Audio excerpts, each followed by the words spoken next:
Bonjour à tous. En Belgique, certaines femmes subissent encore des violences parce qu'elles sont femmes. Des violences qui peuvent prendre plusieurs formes, allant parfois jusqu'au féminicide. Chez nous, en 2019, au moins 23 femmes sont mortes sous les coups de leurs compagnons. Je m'appelle Valérie Anne de Serre, j'ai 35 ans, je suis au barreau de Bruxelles depuis près de 10 ans et je pratique le droit pénal.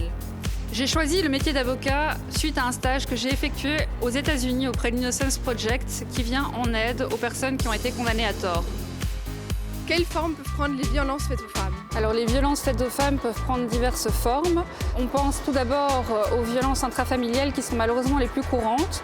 Il y a également les agressions sexuelles dont sont victimes certaines femmes, notamment les attouchements, l'attentat à la pudeur et le viol, mais également d'autres formes comme le mariage forcé, l'exploitation de la prostitution ou encore les mutilations génitales qui peuvent être subies par certaines femmes. À côté de ces violences physiques, il y a également des violences psychologiques qu'il ne faut pas oublier parce qu'elles peuvent avoir un impact tout aussi important sur les femmes que peuvent être les menaces, le harcèlement. On parle du harcèlement de la part d'un ancien conjoint, du harcèlement de rue ou encore un fléau qui est de plus en plus fréquent.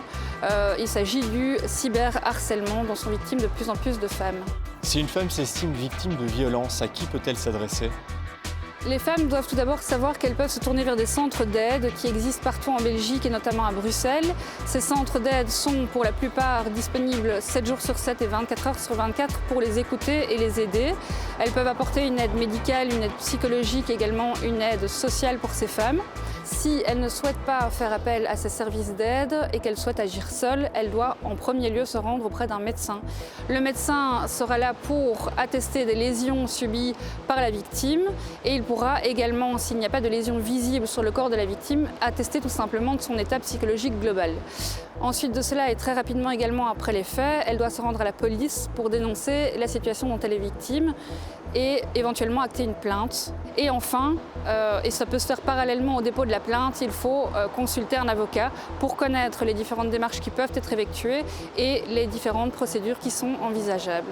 Une femme qui s'estime victime de violence peut-elle quitter le domicile avec ses enfants? Alors en Belgique, la notion d'abandon de domicile n'existe plus.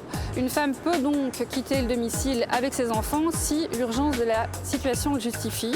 Il faut malgré tout qu'elle garde en tête qu'elle doit rapidement dénoncer les faits à la police et expliquer la raison pour laquelle elle quitte subitement le domicile familial. Et qu'elle régularise ensuite la situation devant le tribunal de la famille pour régler la question de l'hébergement des enfants et de l'autorité parentale. Si je suis témoin de violences subies par une femme de mon entourage, que dois-je faire ? Alors, à nouveau, si l'urgence de la situation le justifie, il faut déposer plainte à la police directement pour protéger les victimes potentielles. Si par contre l'urgence ne le justifie pas, il faut toujours garder en tête que le dépôt d'une plainte sans l'accord de la personne peut avoir des conséquences pour elle, et en particulier si cette personne est toujours en cohabitation avec son agresseur. Et donc le meilleur réflexe à avoir, c'est de contacter ces services d'aide aux femmes battues ou aux femmes victimes de violences qui sont présentes pour cette raison et qui pourront au mieux les aiguiller. Si vous subissez des violences conjugales, n'ayez pas peur de réagir et appelez le 0800 30 030.